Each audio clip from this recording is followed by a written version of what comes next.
Hello everyone, welcome to the channel of KV Teachers Guild. So students, today in this video we are going to do a sample question paper of class 5th English. ये केंद्रीय विद्यालय के नया जो pattern है आपका उस पर बेस्ड एक सैम्पल क्वेश्चन पेपर है जो कि रीजनल ऑफिस ने बनाया है। पेपर आपका इस तरीके का आएगा, देख लीजिए। इससे पहले मैं आपको प्रीवियस ईयर का पेपर भी दिखा चुकी हूँ। कहीं ना कहीं कॉम्पिटेंसी वाइज ही पेपर बनता है आपका। कुछ क्वेश्चंस आपके सीन अनसीन पैसेज से होंगे, फिर कुछ क्वेश्चन आपकी बुक के होंगे, कुछ स्पेलिंग भी होनी जरूरी है, कुछ ग्रामर भी होगी, आपकी राइटिंग भी होगी और क्रिएटिव राइटिंग भी होगी, है ना। वो सभी इसमें कॉम्पिटेंसीज आपको देखने को मिलेगी, लेकिन क्वेश्चंस थोड़े से चेंज करके पूछे जाएंगे इस बार, क्योंकि कुछ में चॉइसेस आपको देनी पड़ती है। जो क्वेश्चन पहले 5 मार्क में थे क्रिएटिव राइटिंग के, वो अब 2 मार्क्स में आएंगे, तो डेफिनेटली थोड़ा सा जो है अभी आपको 2 ही लाइन्स लिखनी है उनके ऊपर। खैर, पेपर आप देखेंगे तो आप ज्यादा अच्छे से समझ पाएंगे। शुरू करते हैं, लेकिन उससे पहले if any child is new to the channel, video के नीचे राइट साइड में देखिए सब्सक्राइब लिखा होगा, चैनल को आप सब्सक्राइब कर ले, बेल आइकन को प्रेस कर ले, जिससे कि कोई भी इन्फॉर्मेशन अगर आपकी क्लास की आती है तो वो मिस ना हो आपसे। ओके, अनसीन पैसेज है ये आपका, पढ़िए और फिर क्वेश्चन के आंसर्स देने हैं जो नीचे आपसे पूछे हुए हैं। प्लांट्स नीड सनलाइट, पौधों को सनलाइट चाहिए, एंड वाटर और पानी भी चाहिए to make their own food, अपना खाना बनाने के लिए। ये हम जानते हैं, फोटोसिंथेसिस का प्रोसेस है ये। You can do an experiment to test if this is true, आप एक एक्सपेरिमेंट कर सकते हैं देखने के लिए क्या ये सच है। Place a bucket over a patch of a green grass, एक हरे घास के किसी पैच पर एक रख दीजिए बकेट उल्टी करके। आफ्टर फ्यू डेज, कुछ दिनों के बाद, लिफ्ट द बकेट, बकेट को उठाइए। यू विल सी दैट, आप देखेंगे that the green grass is not as green any more, अभी घास उतना हरा नहीं रहा है। If you leave the bucket in place for a week, अगर आप बकेट को फिर से वहीं पे एक हफ्ते के लिए रख दे, the grass will become very dull, तो ग्रास जो है वो बहुत ज्यादा डल हो जाएगा। This happen because the grass can not make food in the dark, ऐसा इसलिए होता है क्योंकि घास जो है वो डार्क में खाना नहीं बना सकती, उसको सनलाइट चाहिए। रिमूव द बकेट, बकेट को हटा दीजिए। इन अ फ्यू डेज, कुछ दिनों में, the grass will start turning green again, घास जो है वो फिर से हरा हो जाएगा। ये ईवीएस का पैसेज ज्यादा लग रहा है। खैर, आपको एक कुछ इन्फॉर्मेशन यहाँ पर दी हुई है, फिर उस इन्फॉर्मेशन से नीचे क्वेश्चंस बनेंगे। पहला क्वेश्चन है आपका, what is the central idea of this passage, इस पैसेज का सेंट्रल आइडिया क्या है, ये पैसेज आपको क्या बताना चाह रहा है।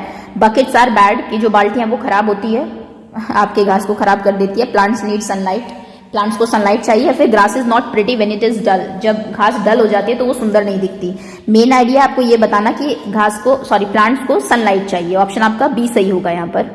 सेकेंड क्वेश्चन है इसमें से, व्हाट इज एन एक्सपेरिमेंट, एक एक्सपेरिमेंट क्या होता है। अ वे टू ग्रो ग्रास, घास को उगाने का तरीके को हम एक्सपेरिमेंट कहते हैं। A way to test an idea, कोई भी आइडिया टेस्ट करने को एक्सपेरिमेंट कहते हैं। या फिर a way to use a bucket, तो एक्सपेरिमेंट हम कहते हैं कोई आइडिया हम आपको दे, फिर उसको आप टेस्ट करें कि क्या ऐसा होता है। जैसे हमने आपको बताया कि सनलाइट चाहिए, फिर आपने उसको टेस्ट किया बकेट रख के, उसको एक्सपेरिमेंट कहेंगे, तो ये होगा बी। अगला क्वेश्चन है, what happens after few days, कुछ दिनों के बाद क्या होता है। The grass turn brown, grass brown हो जाती है। The grass gets very dull, the grass is not as green, the grass become small, तो कुछ दिनों के बाद ऐसा नहीं है कि घास बिल्कुल डल हो जाएगी, लेकिन उतनी हरी नहीं रहेगी। Is not as green, option आपका सी करेक्ट है। What is opposite of dull, dull का ऑपोजिट क्या है। ब्राइट ब्राउन सनलाइट रे, तो डल का ऑपोजिट होता है bright. According to the passage, how long does it take the grass to become dull, घास को डल बनने में कितना टाइम लगता है। A month, a week, a few days, या फिर अ ईयर, एक साल में तो घास बचेगी ही नहीं अगर आप वहां रखें, तो अ वीक, एक हफ्ता लग जाता है। अब आते हैं डिस्क्रिप्टिव क्वेश्चंस पर। इसमें पहला क्वेश्चन है, where did the polar bear live with her family, polar bear अपनी फैमिली के साथ कहाँ रहती थी, तो she lived in an icy layer, एक बर्फ की बनी हुई जो गुफा थी उसमें वो रहती थी। अगला क्वेश्चन है, name the place in Manipur where Ningthou and Leima ruled, वो उस जगह का नाम बताइए जहां पर निंगथू और लीमा रूल किया करते थे, तो that was in Kangleipak, Kang LEIPAK, Kangleipak. Next is which tribe of red Indian attack the travellers, red Indian की कौन सी ट्राइब ने ट्रैवलर्स को अटैक किया था, तो ये थे सियोक्स, SIOUX। अगला क्वेश्चन है, was Malu square to swim, did she learn it easily, क्या मालू जो है वो स्विम करने से डर रही थी, तो answer is yes, yes Malu square to swim. And does she learn it easily, answer is yes, yes she learn as if swimming came naturally to her, as if swimming came, ऐसा लग रहा था कि स्विमिंग जो है उसको naturally आ गई है, उसने कोई एफर्ट्स ही नहीं किए उसने उसको सीखने के लिए। कई बार आप किसी चीज में इतने अच्छे होते हैं, मान लीजिए आप मैथ्स में अच्छे हैं, तो ऐसा लगता है क्वेश्चन आपको नेचुरली ही आ रहा है, आप अपने आप सॉल्व करते हुए जा रहे हैं। अगला क्वेश्चन है, what kind of child was Sana Tombi, Sana Tombi कैसी चाइल्ड, तो she was a kind hearted girl. सभी का जो पेन था वो फील कर सकती थी। जितना बड़ा आप लिखना चाहे, डिपेंड करता है कितने मार्क का है, क्योंकि 1 मार्क का है तो काइंड हार्टेड गर्ल भी चल जाएगा। आगे ग्रामर में आते हैं। Supriya and dash often plays together. Supriya और कौन लगभग साथ में खेलते। Supriya and I, Supriya and me, Supriya and mine and my. My मतलब होता है मेरा, माइन इज ऑल्सो उसी में यूज होता है। मी दैट इज मी मतलब मैं, लेकिन यहाँ पर सुप्रिया एंड आई आएगा, सुप्रिया और मैं। द बॉय प्लेड डैश, यहाँ पर आपको एक एडवर्ब लगाने। The boy play quiet, quietly, quieted, quiet. तो आप ये जानते हैं कि जो कोई भी आपका एडजेक्टिव है जैसे क्वाइट, उसमें अगर आप एल वाई लगा दे तो वो आपका एडवर्ब बन जाता है। So this is quietly. Quietly मतलब बहुत शांति से वो खेल रहे थे। हॉल्टेड मीन्स, हॉल्ट का क्या मतलब होता है? हॉल्टेड मतलब होता है स्टॉप, रुक जाना।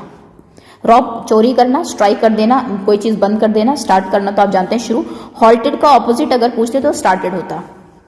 स्पेलिंग्स पर आते हैं। Choose the correctly spelled word separated, separate sorry, SEPARATE, B option correct है। What is the plural form of volcano? Volcano की प्लूरल फॉर्म होती है वल्केनोस, NOES, बी सही है आपका। आगे आते हैं creative writing. Observe the picture and write few lines about it. Picture observe करिए और मालू की ये पिक्चर है, इसके बारे में कुछ लाइन्स लिखे। अगर आप मालू के बारे में लिखना चाहे तो Malu's hair was white, Malu knew how to swim, Malu was good at catching fish, Malu was a brave bhalu, Malu's mother was firm. लेकिन अगर आप इसको पोलर बेयर के बारे में लिखना चाहते हैं, so in the picture we can see mother polar bear and baby polar bear, baby polar bear. General अगर ये आ जाए उसकी मैं बात कर रही हूं। अगर मालू के, आप चाहो तो इस पिक्चर को मालू की पिक्चर बना के मालू के बारे में भी सेंटेंस लिख सकते हो। In this picture we can see mother polar bear and baby polar bear. Second होगा baby polar bear, polar bear पूरा लिखिएगा, मैं शॉर्ट फॉर्म लिख रही हूं। Is riding on the back of mother polar bear. ये जो है मदर पोलर बेयर की बैक पर जो है वो ट्रैवल कर रही है, राइड कर रही है, सवारी कर रही है। 2 सेंटेंस आपको लिखने हैं, 2 मार्क का क्वेश्चन, तो इस तरीके से आप 2 लिख सकते हैं। ये भी लिख सकते हैं they live in pole areas, पोल में रहते हैं जहां पर की आइस हमें दिखाई दे रही है चारों तरफ and all. Next is what are the things that your mother ask you to do. कौन सी ऐसी चीजें जो आपकी मदर आपको करने के लिए कहती है। Things you like to do, जो आपकी मदर कहती है और आपको अच्छा भी लगता है वो करना। मान लीजिए आपकी मदर आपको वर्किंग इन किचन, किचन में काम करना आपको अच्छा लगता है और वो आपकी मदर आपको बोलती है। And then going to the market, market जाने के लिए आपकी मदर बोलती है, वो आपको अच्छा लगता है। जो आपको चीजें नहीं पसंद आती है आपकी मदर कहती है, मान लीजिए आपकी मदर कहते हैं क्लीनिंग द हाउस और वो आपको अच्छा नहीं लगता। या फिर टू ब्रिंग मिल्क, दूध लाने के लिए वो आपको कहती हैं और वो आपको अच्छा नहीं लगता। जो भी काम आपकी मदर आपको बोलती हैं, जो 2 काम आपको अच्छे लगते हैं करने, जो 2 नहीं लगते वो आपको यहाँ लिखने हैं। आगे है which do you think would be more fun. क्या चीज आपको लगती है ज्यादा मजेदार होगी, ट्रैवलिंग बाय एरोप्लेन या फिर सेलिंग ऑन शिप। ये आप पर डिपेंड करता है आप क्या लिखेंगे। मान लीजिए आप लिखते हैं कि I think travelling by aeroplane is more fun, तो फिर आपको लिखना पड़ेगा क्यों, because I love to see clouds. Clouds आपको दिखाई देते हैं फ्रॉम द विंडो, खिड़की से। ओके उसके बाद I love, it was my dream to fly in the sky, मेरा ड्रीम था स्काई में उड़ना। I want to be like a bird, but उसमें बैठ के कहीं ना कहीं आपको फील आती है, आप बाहर दिखते हैं जैसे कि आप उड़ रहे हैं। तो इस तरीके के आप इसमें लिख सकते हैं। अगर आपको सेलिंग ऑन शिप लिखना है तो we can see the vast sea, आपको दूर दूर तक फार अवे क्या दिखाई दे रहा है, वाटरी दिखाई दे रहा है, उसकी आवाज आपको बहुत अच्छी लगती है, ठंडी हवा आती है जब आप शिप पर खड़े होते हैं। ऐसी कुछ चीजें आप इसमें लिख सकते हैं। नेक्स्ट आपकी हैंड राइटिंग है, जो लिखा हुआ है उसको साफ साफ आपको नीचे लिखना है। ये आपका सेट 1 है, सेट 2 भी दिखा देते हैं आपको। वही है सेंटेंस, पहले अनसीन पैसेज है आपका। Okay, Bachendri story stand as an example of how going against your families wishes can be hard but important from time to time. Bachendri की कहानी बताती है कि कैसे आपकी फैमिली जो चाहती है उससे दूर जाना बहुत मुश्किल होता है, लेकिन कई बार जरूरी भी हो जाता है। Raised surrounded by the Himalaya towering around her home town, उस जो बछेंद्री पाल थी वो बड़ी हुई हिमालय चारों तरफ, उसके मतलब चारों तरफ हिमालय से सराउंडेड उसका जो घर था, होम टाउन जो था वो था। She intended to climb it one day, वो चाहती थी कि हिमालय को क्लाइंब करे, उस पर चढ़ाई करे। And focused on becoming a professional mountain climber, और एक प्रोफेशनल माउंटेन क्लाइंबर बनना चाहती थी। मोर ओवर, और she received a lot of discouragement for being a girl trying to take on such physically challenging path. उसको बहुत discourage किया लोगों ने कि लड़की होने के बाद बीइंग अ गर्ल वो कोशिश कर रही है ऐसा फिजिकली चैलेंजिंग पाथ चुनने की, माउंटेन पर चढ़ने में काफी स्ट्रेंथ आपको चाहिए होती है, ये हमने देखा भी आपके ईवीएस के चैप्टर में। तो लोगों ने उसके लिए डिस्करेज किया, लड़की हो ऐसे काम मत करो, ये सब। This only fuelled her passion, लेकिन उससे वो डिस्करेज नहीं हो बल्कि उसको फ्यूल की तरह एक काम किया कि मना कर रहे हैं अब तो मैं जरूर करूंगी। She was selected to be a part of an expedition to the top of Mount Everest. फिर वो सेलेक्ट हो जाती है, एक एक्सपीडिशन का, एक अभियान का पार्ट बन जाती है जो कि माउंट एवरेस्ट के टॉप पे चढ़ने से रिलेटेड था। She braved being buried in snow, वो इतनी ब्रेव थी कि उसको स्नो के नीचे बरी भी कर दो। देन ऑल्सो शी डोंट मतलब माइंड फियर से icy winds and even losing sensation in her toes, भले ही आइसी विंड्स जो कि इतनी आपको बताया भी है हिमालय वाले चैप्टर में कि ऐसा लगता है अंदर तक वो चली जा, अंदर तक आपको फील होता है आपकी बॉडी में। तो ऐसी आइसी विंड जो आपकी ठंडी हवाएं थी वो हो चाहे, या फिर आपके पैरों में सेंसेशन खत्म हो जाती है जब आप बहुत ठंड में जाते हैं, आप आइस पर चल के देखिए ऐसा लगता है कुछ फील ही नहीं हो रहा, चाहे वो हो, वो हर चीज को मतलब करने के लिए तैयार थी, इतनी ब्रेव वो थी। She was one of the few who finally made it to the top, और वो उनमें से एक रही जो कि फाइनली टॉप तक जा पाए, माउंट एवरेस्ट को क्लाइम कर पाए, creating history in being the first Indian women to reach the summit. और उन्होंने हिस्ट्री क्रिएट की कि फर्स्ट इंडियन वुमेन वो बनी समिट को क्लाइम करने वाली।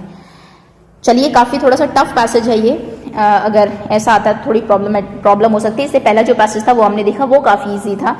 खैर, क्वेश्चंस देख लेते हैं। Which mountain surrounded Bachendri home town, Bachendri के घर के होम टाउन के चारों तरफ कौन सा वो था, माउंटेन था? तो that was Himalayas. Alps India में है ही नहीं, माउंटेन कोई नाम ही नहीं होता। एवरेस्ट चोटी का नाम है जो कि नेपाल में है। Next is what was the childhood dream of Bachendri, Bachendri का चाइल्डहुड ड्रीम क्या था? एक एथलीट बनना, to climb the mountain one day, एक दिन माउंटेन क्लाइम करना, टू बिकम अ कोच या फिर टू बिकम अ टीचर। तो वो माउंटेन क्लाइंबर बनना चाहती थी, प्रोफेशनल माउंटेन क्लाइंबर। ऑप्शन यहाँ पे आपका बी करेक्ट होगा। What did she wanted to become on growing up, बड़े होने पे वो क्या बनना चाहती थी? Professional mountain climber. What was the reaction of Bachendri's family regarding the choice of her career, उनकी करियर के चॉइस पर बचेंद्री की उनकी फैमिली का क्या रिएक्शन था? दे वर हैप्पी, वो खुश थे। दे सपोर्टेड, और उन्हें सपोर्ट किया। The family was not happy, खुश नहीं थे, या फिर none of this. Family definitely खुश नहीं थी, इनफैक्ट आपको बताया भी गया है, स्टार्टिंग में कहा गया फैमिली के अगेंस्ट जाना, तो फैमिली खुश होती तो शायद से वो अगेंस्ट जाना नहीं होता। Next is why did she receive a lot of discouragement, उनको इतनी डिस्करेजमेंट क्यों मिली? Because she was a girl, क्योंकि वो लड़की थी, क्योंकि वो वीक थी, कमजोर तो बिल्कुल नहीं थी। Next is because she was incapable, क्योंकि वो इनकेपेबल थी, तो वो काम कर नहीं सकती थी। Because her family did not support, तो उनको डिस्करेजमेंट मिली लड़की होने के लिए, लड़की हो इतना फिजिकल ऐसा काम मत चूज करो। डिस्क्रिप्टिव क्वेश्चन से आगे आपके, what did Malu learn to do from her parents, Malu ने अपने पेरेंट्स से क्या सीखा? She learn to swim, she learn to swim, swimming सीखी थी उन्होंने। नेक्स्ट, और कैचिंग फिश ऑल्सो, स्टार्टिंग में ये भी दिया हुआ है, catching fish. Next is what kind of princess was Sana Tombi, Sana Tombi कैसी प्रिंसेस थी? Kind hearted, she can feel the pain of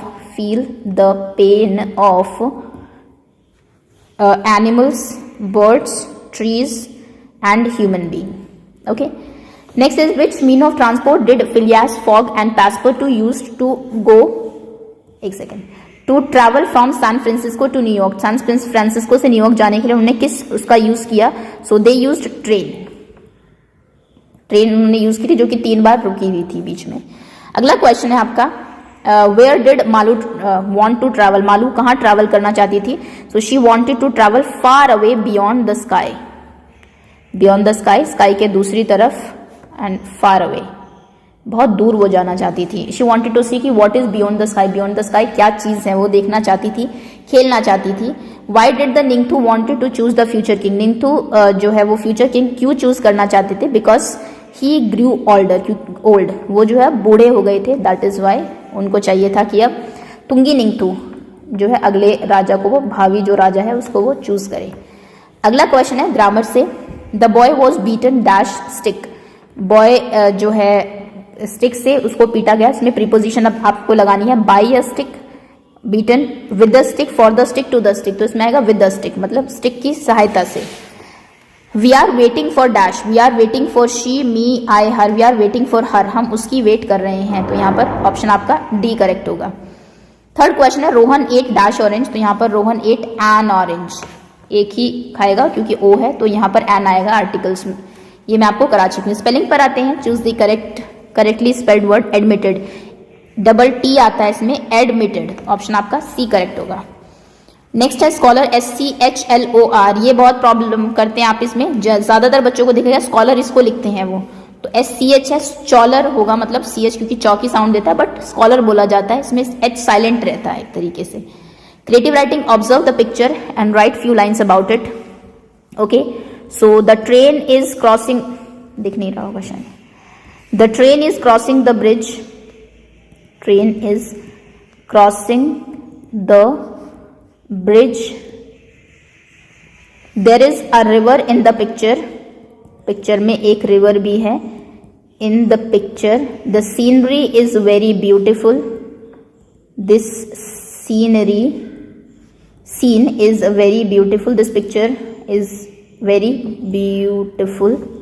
okay, flowers are blooming, the flowers are blooming, blooming फूल जो है वो खिल रहे हैं। The river is flowing under the bridge, bridge के नीचे से रिवर जो है इज फ्लोइंग। ध्यान रखना जब भी आप कभी अंडर ये लिखते हैं सेंटेंसेस, तो इसको हमेशा अंडर द ब्रिज आपको प्रेजेंट कॉन्टिन्यूअस टेंस में लिखना है। जा रही है, इसके नीचे से बह रही है ना, तो पहले आप सब्जेक्ट लिखेंगे, फिर उसके बाद कोई हेल्पिंग वर्ब इज आर जो भी लगाएंगे, फिर वर्ब के बाद हमेशा ING लगाएंगे। ओके, जो भी काम आप लिखते हैं, जैसे यहाँ पर लिखा क्रॉसिंग है ना, उसके ऊपर से जा रही है, वो नीचे से बह रही है, फ्लावर्स आर ब्लूमिंग, ब्लूम कर रहे हैं। ओके, चलिए आगे आते हैं। Next is using the following clues, right about yourself in space given below. इनको यूज करके आपको अपने बारे में लिखना है। सबसे पहले आप अपना नाम लिखेंगे, my name is dash, I live in dash, शहर का नाम जहां पर आप रहते हैं। उसके बाद यहाँ पर लिखा है place you live, physical feature, I exercise daily, I am tall, इतने टॉल वगैरह नहीं लिखना, थोड़ा सा अपने वैसे लिख दीजिए। हैबिट्स ये है आपकी, मैं करता हूँ likes and dislike, I like to play cricket, play cricket. और क्या चीज आपको पसंद नहीं है, कोई एक चीज ऐसी भी लिख दीजिए, I dislike, okay, too much sweet, मुझे बहुत ज्यादा मिठाई पसंद नहीं है, sweets. I dislike the person who lie, जो झूठ बोलते हैं मुझे उनसे नफरत है। ऐसी कुछ चीजें आप यहाँ पर लिख सकते हैं। इस तरीके से 5 सेंटेंसेस आपके हो जाएंगे। आगे, right 3 things that you do at home to make your home look neat and clean. 3 कौन सी चीज आप करते हैं जो जिससे आपका घर साफ सुथरा रहे। So I always put my school bag या फिर थिंग्स एट प्रॉपर प्लेस, जिसकी जहां पर जगह, अगर सभी चीजें आप वहां रख दे तो चीजें फैलेगी नहीं और घर साफ रहेगा। साफ रखने के लिए आप ये कर सकते हैं, I help my mother in cleaning the house, घर साफ करने में आप अपनी मदर की हेल्प कर सकते हैं, the house. I wash floor on Sundays, या फिर हाँ संडेज सही रहेगा, छुट्टी भी रहती है, आप क्या घर पे रहते हैं उस दिन मैं फ्लोर साफ करता हूँ, ये भी आप लिख सकते हो। 3 काम आप कर सकते हैं अपने घर को साफ सुथरा रखने में। उसके बाद हैंड राइटिंग आती है, जो ये लिखा है आपको एज इट इज नीचे लिखना है साफ राइटिंग में, पिक्चर क्लिक करके अपलोड करनी है। सो दैट्स ऑल स्टूडेंट्स, ये था आपका पेपर। होपफुली क्लियर हो गया होगा आपको कैसा पेपर आना है आपका। So thank you so much for watching, preparation करते रहिए and all the very best for your exams.